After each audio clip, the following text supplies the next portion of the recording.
Dans ce journal, le règlement d'une succession dans l'infoconso du UFC. L'infoconsommation de l'UFC Que Choisir de Artois du lundi. Avec nous, Tony Morales, vice-président. Bonjour Tony. Alors, quelles sont les étapes du règlement d'une succession ? Bonjour Michael. Alors tout d'abord, il y a l'ouverture de la succession. Et elle est déclarée à la date du décès. À partir de ce moment, le notaire est contacté pour gérer la succession.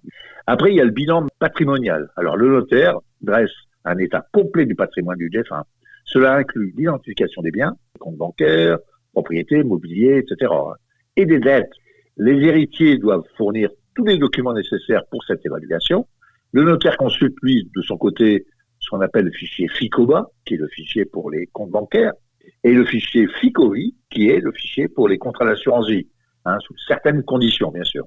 Et après, il y a les formalités administratives. Alors, le notaire accomplit les formalités liées aux biens, notamment la publication d'une attestation immobilière pour les biens immobiliers et la rédaction de la déclaration de succession, qui est obligatoire, même en l'absence de droit à payer.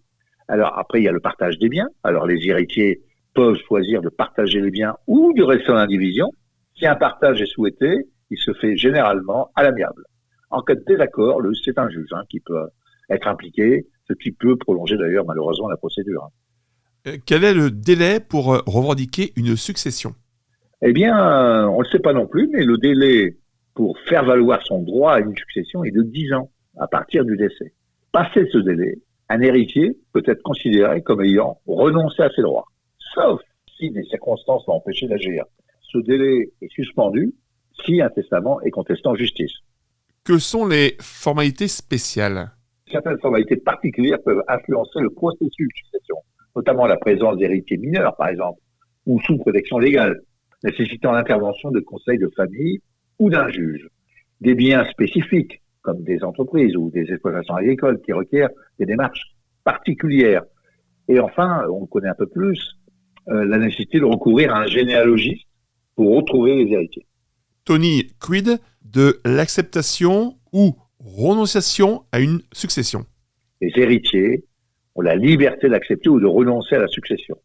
Ils ont jusqu'à 10 ans pour décider, sauf si un créancier les somme de se prononcer. Alors, ces options incluent l'acceptation pure et simple, que l'héritier accepte l'intégralité de la succession, y compris les dettes, bien sûr. Acceptation à concurrence de l'actif net, c'est-à-dire que l'héritier limite sa responsabilité aux dettes en fonction de la valeur des biens reçus. Renonciation, l'héritier refuse la succession, ne recevant aucun bien, ni étant tenu aux dettes. Sauf, attention, pour les frais funéraires, il doit les payer. Quel est le coût d'une succession ? Le coût de la succession dépend de la nature et de la valeur des biens du défunt, ainsi que de l'établissement des actes nécessaires par le notaire. Les droits de succession peuvent aussi représenter une part importante du coût total. Et quelles sont les obligations des héritiers ? Alors, les héritiers doivent gérer avec soin les biens qu'ils reçoivent. Ils peuvent effectuer des actes conservatoires sans être considérés comme acceptant la succession, ce qui les protège des dettes. Si des dettes inconnues apparaissent après une acceptation, un recours peut être fait au tribunal pour limiter la responsabilité de l'héritier, évidemment. Tony Morales, merci. Je rappelle, vous êtes vice-président à l'UFC Que Choisir de Artois. Plus d'infos aussi sur ce sujet et pour les litiges à consommation, direction la Maison des Sociétés, 16 rue Aristide Briand à Arras, la ligne directe 03 21 23 22 97 et sur artois.ufcquechoisir.fr. Tout de suite, l'actu du monde.